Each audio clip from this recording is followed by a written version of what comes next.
Alright guys, I've had a couple of requests. People want to know how we do our flickering lights, like in our storage room and over by our freezer room and in our morgue. So I'm going to try to walk you guys through it. I'll talk about all the things you need to do and the things that need to be done. Because it's kind of like a hack. You have to take a dimmer switch. You can see right there I got my dimmer switch. That one's already ready to go and be installed. When it was at Radio Shack, I used to be able to go there and just get project boxes, but Radio Shacks aren't around anymore. So what I did was I went to Walmart and I found this box right here. They're just pencil boxes. They were like 97 cents, so it was quite a deal. I got one done already, and it was kind of rough, cut and everything, just putting it together and figuring out, because I had to get new dimmer switches, and I'll show you in a minute how to hack the dimmer switch and which leads to cut and what to weld to solder to it. But it's going to be a lengthy one, so I'll get started and I'll show you what I've done and how far I've gotten so far. Alright, so here's one that I've already done. I got this one finished. As you can see, when I was putting it together, I broke the front of the box because they're just little cheap pencil boxes. But on the next one, I probably won't make that mistake. So see here, this is your dimmer switch on the outside. You just need a 110 outlet that's going to be your supply for your flicker. And then I usually go to like Menards or somewhere and I buy just these cheap extension cords, and then I cut the end off of them. I use that to plug it in. This one I think is probably a 10 or 12 footer, but you can go there and you can buy whatever. I like to put longer ones on there because then you can put the box one place and then run your cord over to the other side. There's a couple of things you need to get, and I don't know, how I'm gonna keep finding them. But luckily, when Radio Shack was going out of business, I went in and bought a couple packs of these. And if you can see the name right there, it's cadmium sulfide photocells. That's what they're called. Probably go online and find some. You might even be able to order from Radio Shack still online. There's the product number. You guys can maybe go on Radio Shack's website. I think they still have a website. I haven't checked yet because I'm still burning through all my stock of supply that I have. Here's what they look like. They're just like little photocells, kind of like what's in a Dusk to Dawn light. But that's a real important part of it. The other stuff, you'll always be able to find it. Well, hopefully you'll be able to, but I'm going to open this one up and kind of show you what is going on inside there. So over here you see I've got the flicker flame bulb. Menards has these. They're about $3 a piece. And then there's the photo cell right there. And what the photocell does is it reads the light off of the flicker flame bulb, and that's what makes your lights. As it picks up the light, it's trying to turn the lights like on and off, and it makes them like look like they're short circuit. But you'll need a candelabra base, and then you need the light that does the flickering, and then photocell, and then that there. You can see what I have it attached to. That's called breadboard. But you can use anything that you can run the two leads from the photocell, between. But breadboard works great, and you just put a little solder on each side of it and it holds it in place. And you can see the brown wires come out and they feed down into the back of the dimmer switch there. And somewhere I have the schematic that actually shows the wiring on it, but hopefully the step-by-step that I take you on will lead you in the right direction, because like I said earlier, I got one that I'm right in the middle of putting together. This is one I already finished, and we'll move on. Something I found originally when I used to build them in the project boxes, I used to bolt everything in there. You know, I got my, over here on the wall, my nuts and bolt little container. But that starts being a real pain in the ass, and it takes forever, because then you're drilling holes and you're hoping that it's lined up right, and you're doing all that. So what I done is I went and got my hot glue gun, and it actually works really well. You can see down in the bottom of there, I glued that breadboard in there, and then I glued my wires there, because the back of the photocell, it's real delicate, and the wires like to bend around, and you know, you're dealing with 120 volts there, so you know, they touch together, you're gonna cause quite a spark. So I hot glued them in there, and it worked really well. This box, you know, the wires, you can see there's no movement on the back of the photocell. You know, the wires over there, they move kind of freely, and that way you can fold them up into the box. But let's get started. I'll get one of my new I'll get one of the new dimmer switches out, and I'll show you how to hack it. Alright, so here's a dimmer switch I bought, and I've done it out of many different types of dimmer switches, but this one seems to be the most rugged and easiest to work with, and I'll show you why here in a few minutes. The old style that I had, when you try to take it apart, you would always melt the back of the board. I got one in here that I did that too. You can see here, this is one that it was a different style, but when you see when I open up this one, you'll see what I'm talking about. But by the way, you know, I'm Joel. You guys see me on the beginning of the video, and I pop in here or there, and most of the time you don't see me doing too much stuff, because most of it's in here in my messy room where I I build all the lighting and the audio, and I do all my work usually when nobody else is here, because you know, I got to turn all the lights off and turn them on and turn them off, and everybody's trying to work and they start bitching and complaining that I can't see, and I don't want nobody to cut their hand off when they're building. But I'm going to see if you can get a good look at this here, and I'll show you what the problem is with this type of dimmer switch. You can see that right there on the right.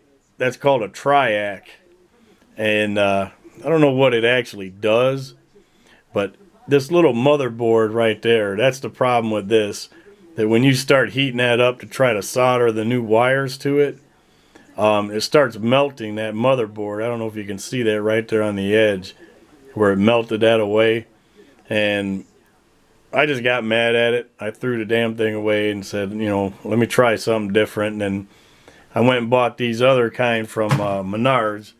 It's a Lutron dimmer. Here's the number at the bottom, D600PH3K.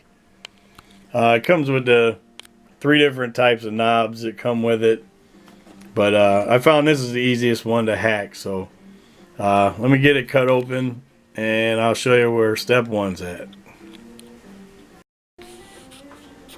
Alright, I got my dimmer switch now. It's out of the pack, and what I normally like to do is I screw it down to my workbench here, and that makes it easier to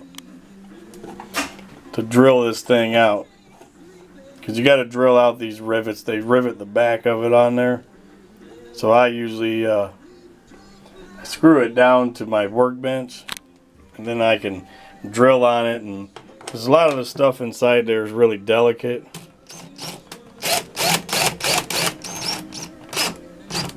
So I get that tightened down to the bench. And what we're going to do is, on the back of here, you see that little rivet right there? You got to take both of them out. You got one here, and then you have one more up there on the top. So there's another little trick to that. Everything has a trick to it. And let me see if I can do it, because I need both hands. But what I'm going to do is I'm going to go from underneath, and I'm going to hold that rivet, stick the end of my needle nose in there like that, and then I usually just grab on like that. Then I take a drill bit, just a little bit bigger than the head of that rivet, and I drill that out just enough to get the head to fit back through there. And then you can pull that cover off of the back of there. I don't know if I can't, I got nothing to hold the camera, but I'll drill them out. I'll show you what I got. But this is how I hold the rivet, because the rivet will start spinning as soon as you get it partially drilled. So you want to hold that in place with a pair of needle nose like that. You stick it through the bottom part of the hole, and then you hold it, and then you can drill it out, and it'll work great. Here's my drill, and you can see I just stick it right on there. Stick it right on top of the rivet, and then I hold it from the bottom, and then I can drill it out just like that.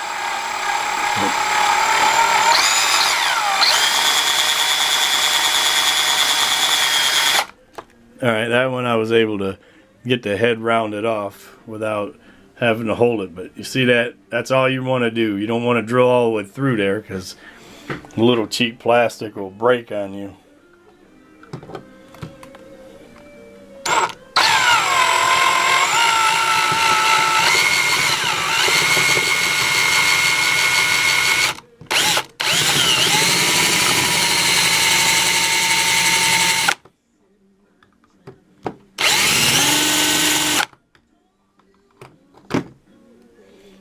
Alright, I might have got it without having to hold it, but sometimes you gotta hold it.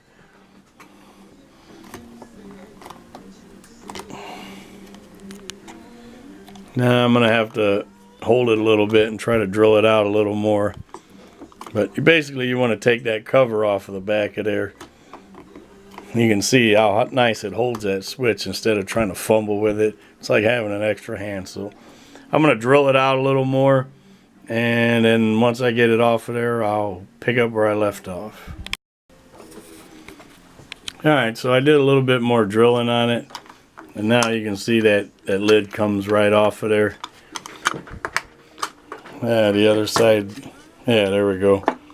Alright, so now you can get a better look at the Triac. You can see how this one is way better. See how it's got room to work in there? And on these, the leg of the Triac that you actually have to cut is like stuck up in the air, so that makes it even better. You know, not like on this one where the Triac, see how it's up against the motherboard there? It makes it really difficult to work with, and that's why you usually burn them up, because the solder that they use is a real soft solder. And yes, you do have to solder on this, and you have to be delicate. So right here you see this little resistor, this blue resistor. Let me see if I can, yeah, here we go, the focus.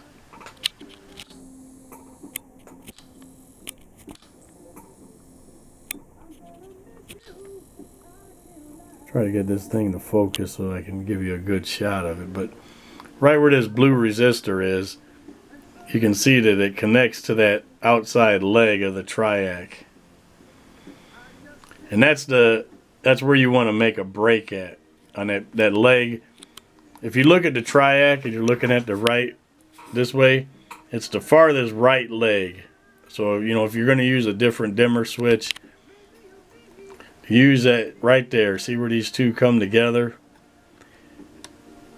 But that right leg, there's 3 legs on there, and then this one's the farthest one to the right. it usually has a resistor like that connected to it. So what I do is I just get my snips out, and right where they connect together at the top, it'll snap off pretty easy. So you just give it a little cut. Now you can see that resistor is loose. Sorry, the fluorescent lights in here are making the picture flicker, but see, now I got that loose, and that right leg of the triac is now up in the air.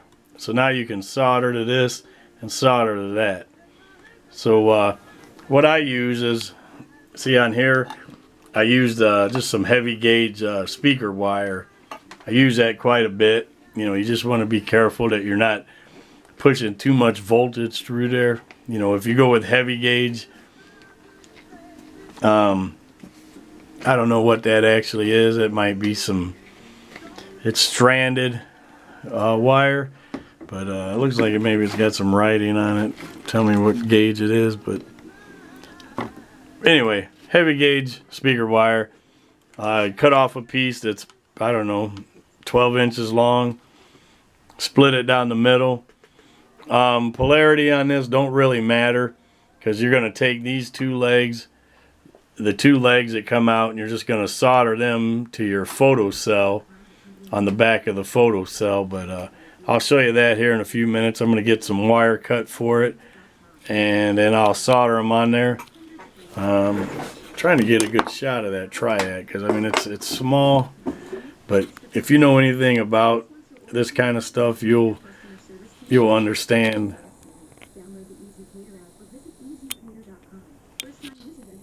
You'll understand what I'm talking about. And of course, we followed the #1 rule of working. You gotta always have music playing. That's why you always see we are here, that we have music playing in the background. So I'm gonna get my soldering iron heated up and get some solder and get some wire cut, and then we'll take it from there.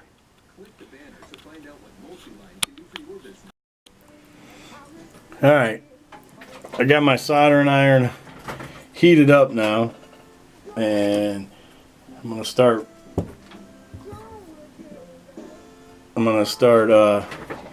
trying to solder these wires on here. I got them stripped and cleaned. You can see here, I like to twist my ends, and since this is so small, what I usually do is I'll take the wire first, I'll lay it down and put a little solder on the end so that it's already kind of warmed up.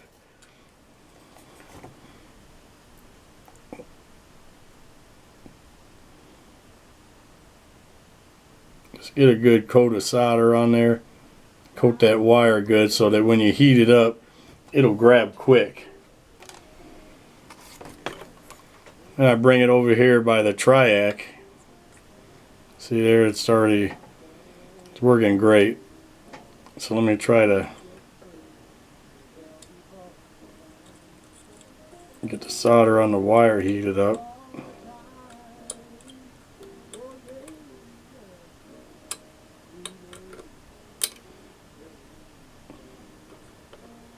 You can bend that up out of your way a little bit. Just be careful, it's fragile. But just heat that solder up, get it to stick to the leg of that triac.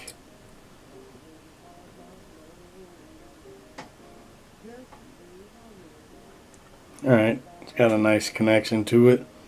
Alright, now the next one's going to go right here on the end of this resistor. And that's what I said, you got to be really careful, because that resistor just has that little bitty wire on it. So I get a little solder on the end of my wire, and like I said, it don't really matter about the polarity on this.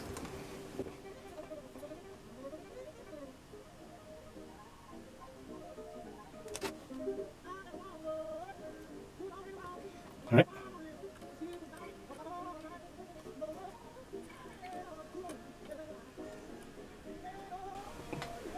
Alright, it's got a nice tight connection on it. Trying to clean it up a little bit. I got pretty good amount of solder on there. try to knock some of that off of there.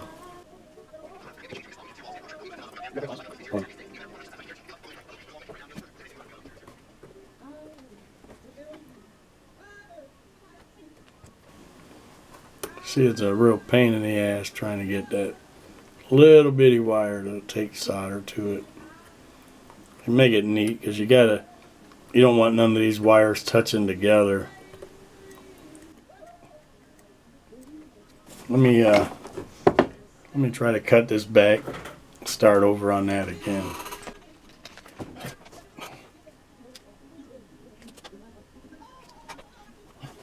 Oh, and by the way, I did find the writing on there. I told you it was really small, but I'm using 16 gauge wire.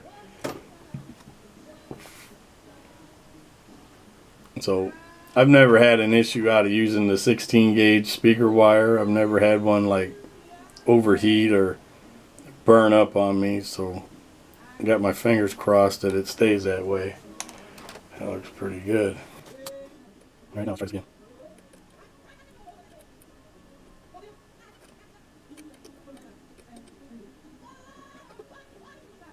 Guess I don't have to try to get some solder on there. Nice tight connection.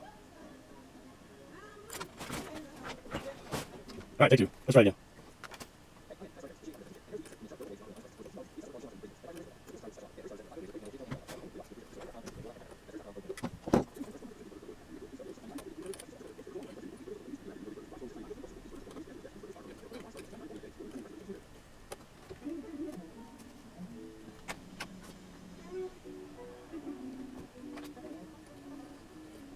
This is the stuff they sing the blues about.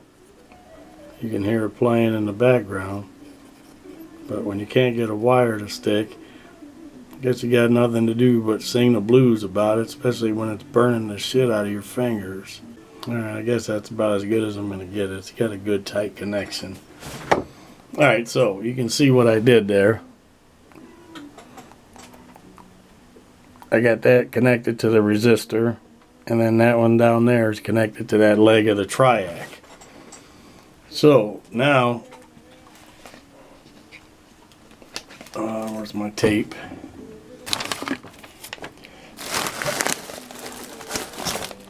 I'm trying to work on too many projects at once. Take a little piece of electrical tape and I wrap it around that resistor there. That way when I push the wires back into the cap, I don't take a chance of them shorting out against each other. So I just take it all the way back, tape this up completely. What I'm doing here is I'm just going to take my soldering iron and I'm going to burn 2 holes in there for these 2 wires to come out of. But of course then you got to make sure you clean your soldering iron off. Alright, so on this you don't need that green wire because it ain't got nothing to connect to, so I usually just take my snips and snip it off right there and throw it in the garbage. I might use it for something later, but now these will lay that way and then these will come through the 2 holes that you just burnt, and you just want to make sure that nothing's going to break when you go to put it together. You can bend that triac arm back a little bit so it kind of goes straight up. You can see that. So I'm going to clean this up, get that other rivet out of the way, pull the rivets out, and get ready to put my lid back on. So I'll be back in a second. Alright, so I got it all cleaned up now. I got to get a couple of screws to reattach that cover. I don't have any smaller ones. I use a number 8 by 3/4. I wish I had some number 8s by half. Those would work perfect, but these are a little long for what I like to do, because you see on this one that I already did, the screw kind of sticks up. So if you had a half, it would work great. Maybe even a number 8 by 1/4. So see if I can get this on film while I feed this back on there. So what I'm going to do is I'm going to take these two wires and feed it, like I said, through the holes that I burn in there. This is another reason why I like this type of dimmer switch, because they put notches in the end of these caps right there, and you can feed the two black wires through there, and you don't have to burn two more holes. But you know, everybody does things their own way. This is just the easiest way. I've made so many of these that now I just look for the easiest way to do stuff. So you can see I fed those through there, and they'll feed down real nice on there. It's like a, I don't know what you call it, less mess, more rest, I guess. And then over here you can see, just kind of bend them around there to where that cap's going to fall down on top of them.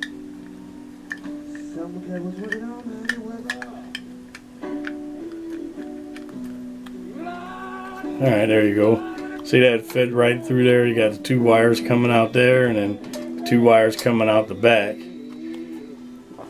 Then you just take your screws here back in the front where those rivets were, and you can just screw that right in.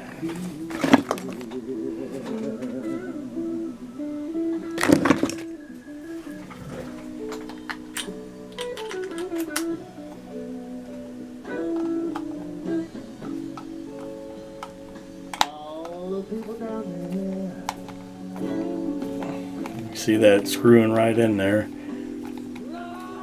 and that'll secure your cap back down.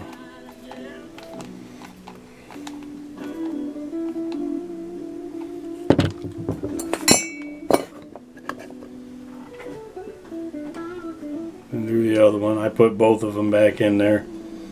That way, once you put it in the box, you don't have to worry about the wires getting knocked loose. Helps hold them in place.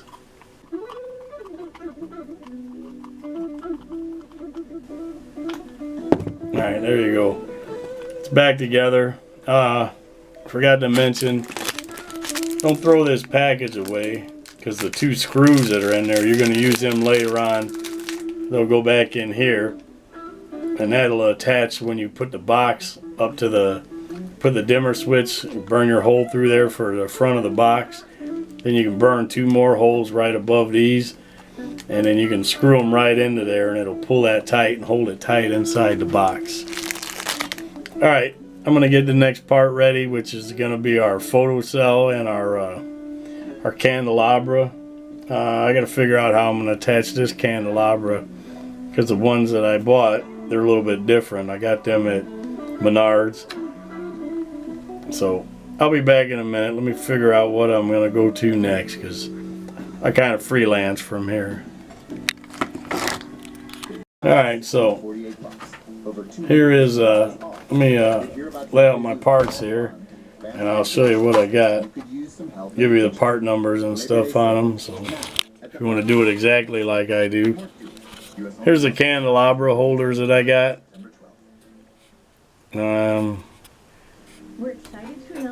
I forgot to look when I bought the damn things, but I don't know if these even have lugs so that you can connect the wires to them. So that's going to be a journey trying to figure that out, because I haven't opened them up yet. But here's the part number on it. That's from Menards. And then here's the bulbs that I use. Like I said, this is part of the whole key to making this thing work. And there's the part number on that.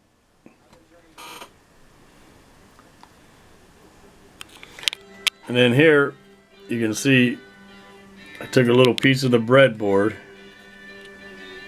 I put that photocell through there. Right now I just have it fed through there. I haven't soldered it in yet. And then right there is just a standard outlet. I like to get the ones that feed through like this in the back, because then you can feed the wires in through the back, and in a tight box like that, it makes it a lot easier. So let me get this candelabra open and these bases, and see how I'm going to attach my leads to it. Alright, so I looked in here, and yes, there are terminals inside the down at the bottom. You can see this here, one on the other side. And with this model candelabra, you see this little hole right there. This little screw goes in it and screws into the base down here, right through there. So pull that out, then you can pull that cardboard up and get to your leads. So I bought these only because they're adjustable, where you can move it in or out or move it around in case you don't have room. But I'm going to start figuring out how I'm going to mount it inside the box over there. And that'll be the first thing I mount, is my light. That way I can figure out where the photocell is going to go in reference to the light, because the photocell needs to be right up against the light bulb once it's inside there. I usually put mine down about right there. That way that's where the most light, like right in the fat part of the light bulb. That way it reads it a little better, because it's real sensitive to the light. So I'm going to figure it out where I'm going to mount this thing, and then I'll show you where I figure it out. Alright, so I figured out where I'm going to put it. And see, I connected my two leads there. So now I'm ready with that part. Let me put this back on. This protective sleeve.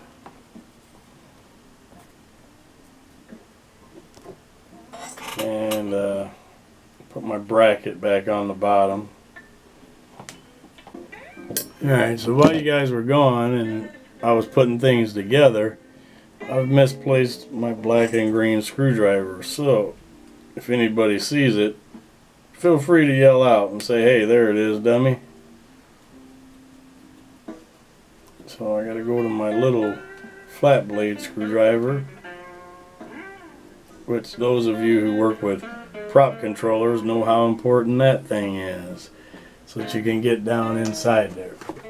If you buy stuff from Fright Props, they'll usually send you some of these.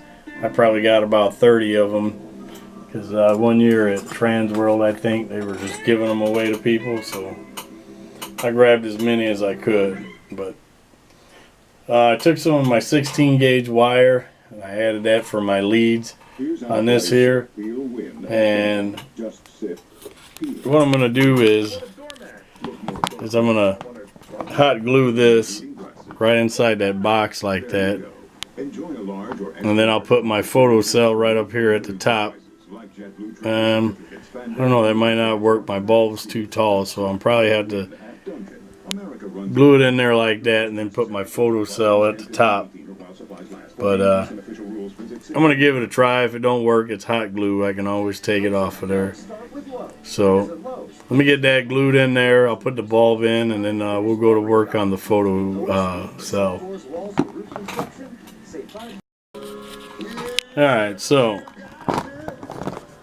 turns out the candelabras are too tall, so I had to take and cut the bottom of it off and take the little bracket off of there. So you guys go there to buy these, buy the shorter ones, especially, you know, if you're going to put it in a small box like the one that I've got. But we're going to make it work. I got my old hot glue gun. It's warming up, and we're going to glue that right down to the bottom right there like that. Just make sure when you put it in there you got enough room to unscrew the bulb. That way if the bulb burns out you can change it, because if you put these things together right, the only issue you should ever have is the bulb burning out on there. And I've got some of them that I've been using for I don't know, probably 8-9 years since we started the haunt, and I've been building these things forever, and they work with incandescent bulbs.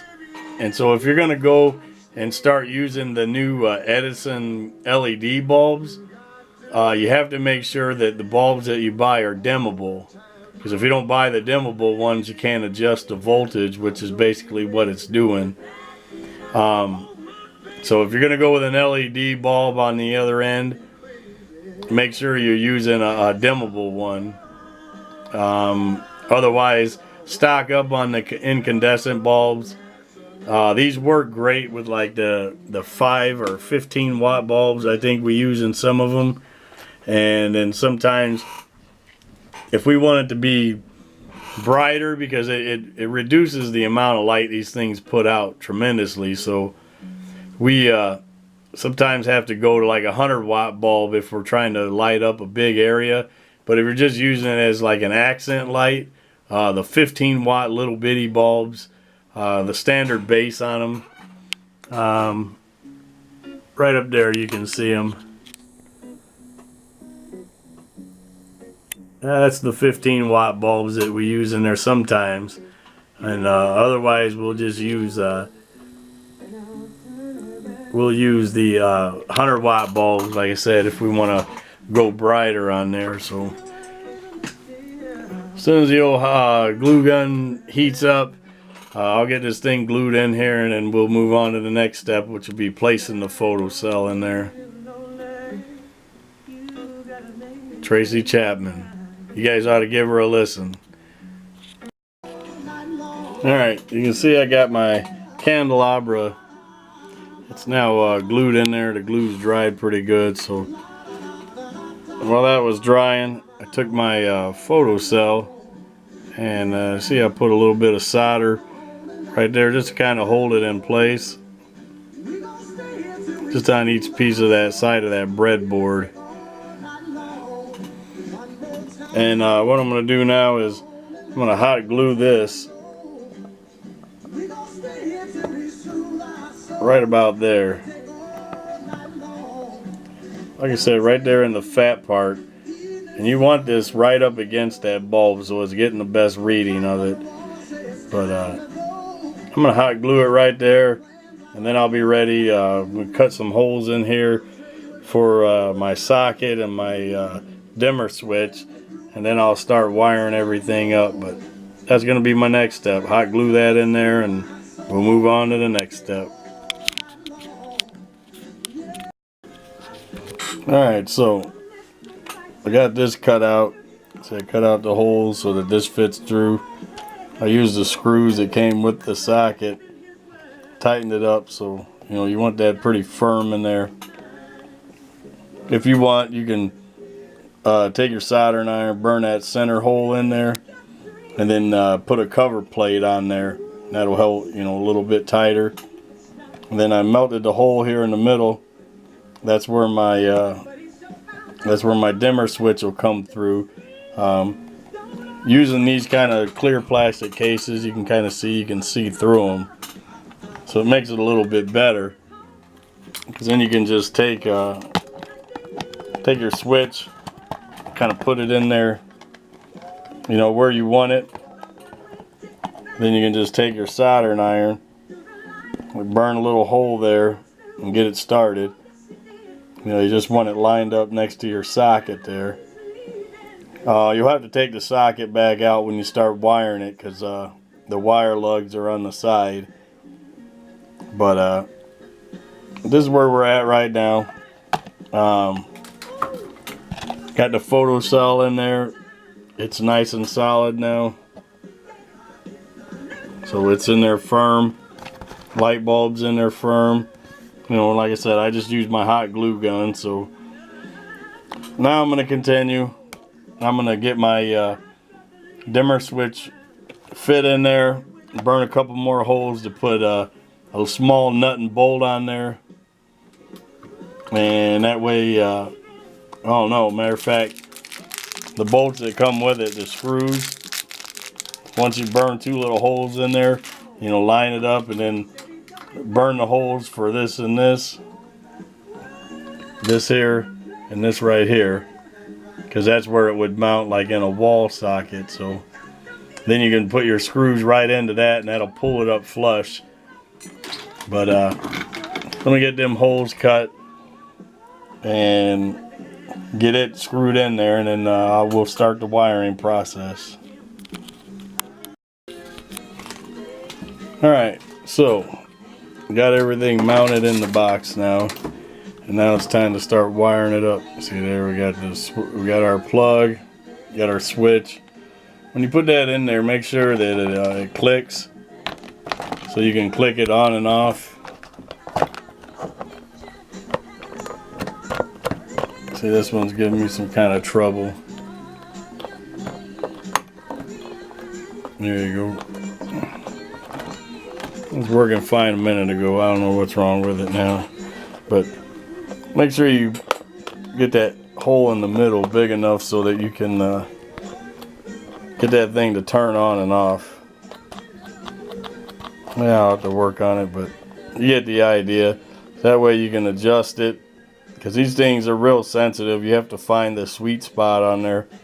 And when you go to start adjusting this stuff, you're only going to have probably that much room to adjust it. You'll see the lights come on, they'll be real dim, and then you can turn it clockwise, it'll get it brighter, but you're not going to be able to go all the way. I don't know, I haven't figured that out yet, but you'll get the desired effect, but you only get about I don't know, an eighth of a turn, probably that much. You can see the little indicator on the top, so you're probably only going to get about that much adjustment in it. So alright, we're going to start wiring it up now, and I'll give you a quick overview of what needs to get wired where. This thing is set up here. I'm trying to hold the camera and put all this stuff up there at the same time. There we go. Alright, you can see a good view of everything there. See, I got my switch and my plug in there. So I grabbed one of my green extension cords. I'm just going to cut this end off and throw it away, because I don't need it. And like I said, these things are like $2 or $3. So let me get this cut off, and then I got to put a hole in the side of the box. I'll put it up here somewhere, and that way I can feed my cord through there. Alright, so I got my cord through there now. Some people, you might, once you get it in there, I just run it across about that far. But you can tie a knot in that, and that'll keep it from getting pulled out. But I usually take these and lay them up where ain't nobody gonna mess with it. But we'll go ahead and we'll get started wiring everything up. The 2 wires that you took and that come out of the back of the dimmer switch, these 2 here, you're going to take these, and like I said earlier, polarity is not important, so you're going to take them, you're going to solder one to one leg and one to the other leg of the photo cell up there. He was a stay-at-home dad.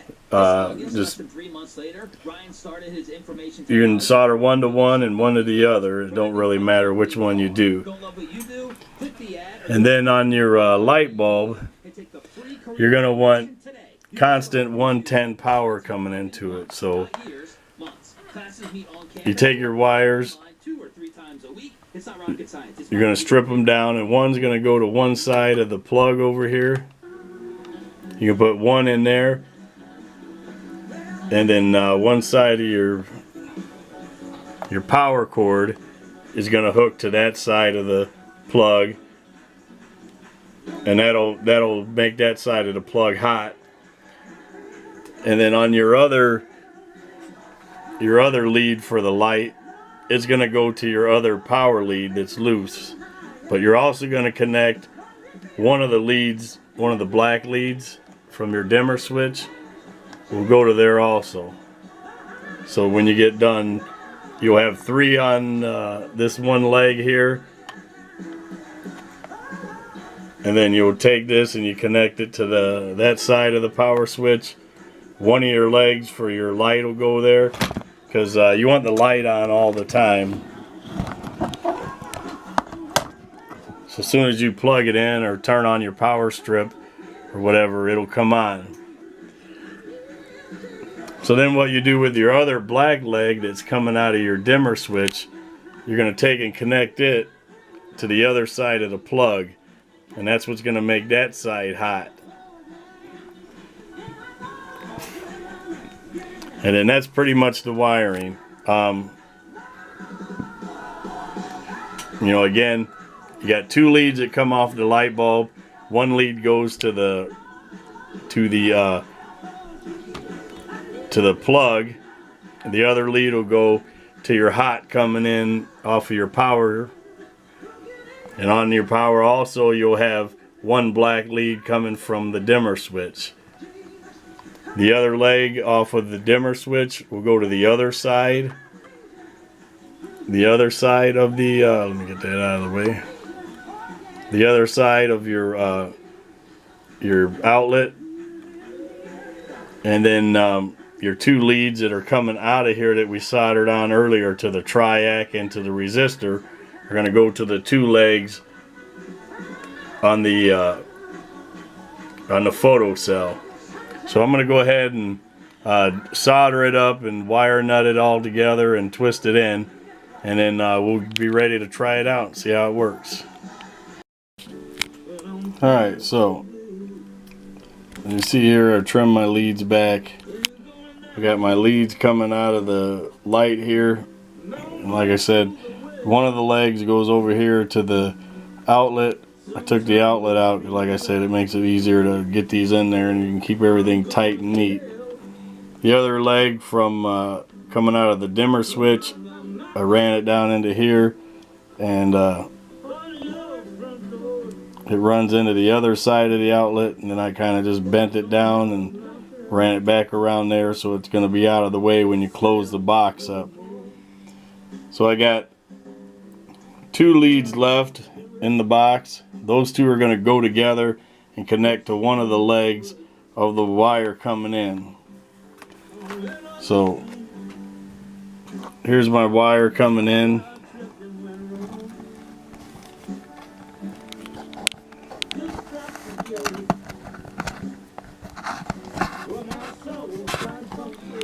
Alright, so there's my wire coming in, and I'm going to take one of the leads and hook it to here, to that side, and then the other leg will connect to the other lead of the candelabra and to the other leg of the dimmer switch. And then after that, we should be ready to try it out. So let me get everything hooked up and put back together, and we'll give it a try.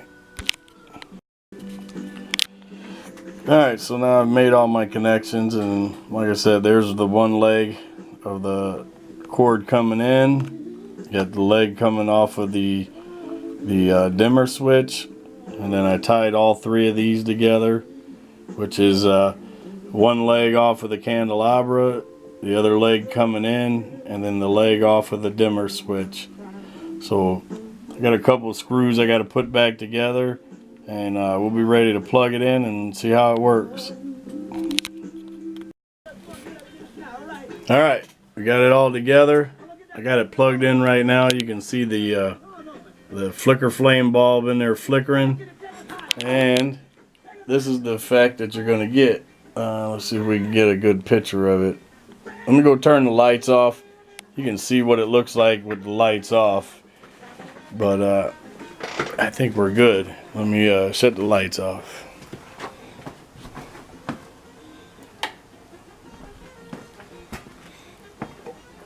There you go. See, it gives it that erratic kind of look. You know, you're having electrical problems, it's making them flicker. And I know you can't see it, but I'm going to adjust it while you can see the light. But you can take that when you turn the dimmer switch. See, that turns it off like that. Or you got to adjust it back. You see, it gives it a little bit different effect. So you can go to that.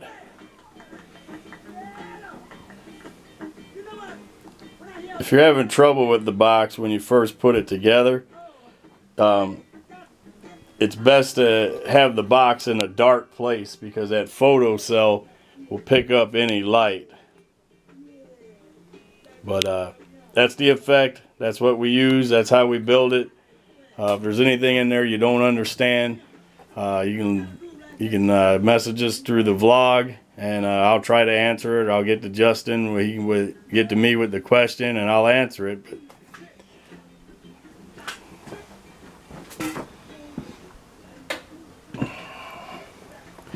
I know Justin's theme is always stay scary, but my theme's always make it scary. Have a good night.